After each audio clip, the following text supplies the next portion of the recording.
نازنینم یه چند سالی هست که به مواد اعتیاد پیدا کردم.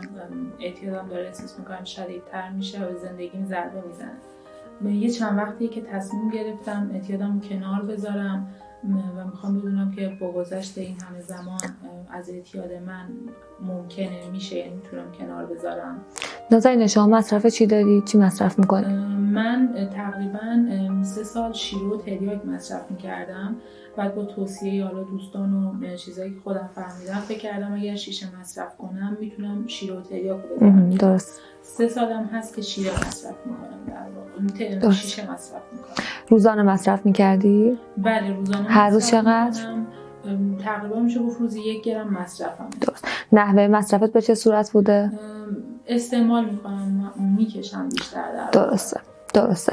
نازنین جان هدفت از ترک چیه؟ ببینید من الان خب چند سالی هست که اعتیاد پیدا کردم. از لحاظ اجتماعی، شخصیتی واقعا به هم ریختم.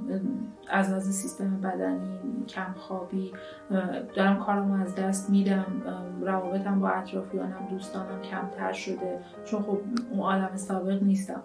دنبال اینم که ببینم میتونم ترک کنم به یه روشی یا نه، چون با توجه به موقعیت خانوادگی که دارم و با توجه به شغلم این امکان برای من فراهم نیست که بتونم برم کمپ یا هر روز به مشاور مراجعه کنم. و جایی هم که من میرفتم پرسجو می‌کردم بهم میگفتن یا حالا باید مدام بیای برای مشاوره هر روز یا اینکه باید بیای توی کمپ یه تایمی رو زمانی بستری بشی.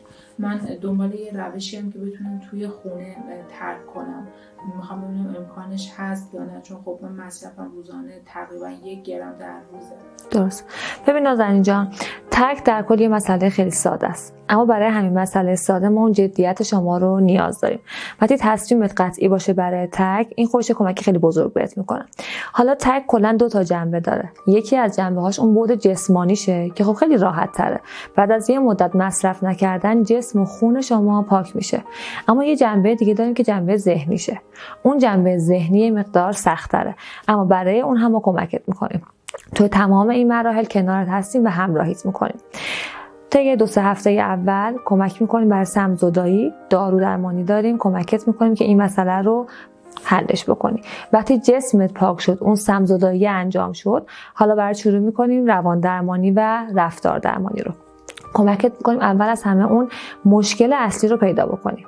وقتی مشکل اصلی رو تونستی برطرفش کنی و حلش کردی، بعد از ترک بالاخره کلی چالش داری. دوباره قراره وارد جامعه بشی، همون جامعه‌ای که از قبل بوده و این آسیب رو بهت زده. کمکت میکنیم توانمند باشی و توی این جامعه بتونی به صورت یک فرد عادی زندگی کنی. موج‌هایی از وسوسه میاد سراغت. این وسوسه ها مثل این موج دریا ظاهری کاملا قوی و قدرتمند داره، اما وقتی خودت کنترل کنی شدتش کم میشه. بار اول، دوم، سوم که اونا رو کنترل میکنی کلا وسوسه ها ضعیف‌تر میشه و تو قدرتمندتر میشی.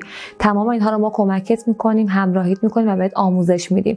تو تمام این مراحل در کنارت هستیم، هیچ جا تنهات نمیذاریم. از طریق واتساپ، تلفن، تماس تو 24 ساعت شبانه روز وقتی با ما تماس میگیری همراهیت میکنیم. کنترل وسوسه رو یادت میدیم و این مرحله رو خیلی خوب سپری میکنی. فقط کافیه هر وقت تو این مراحل نیاز به کمک داشتی با نوامشاور با ما تماس بگیری.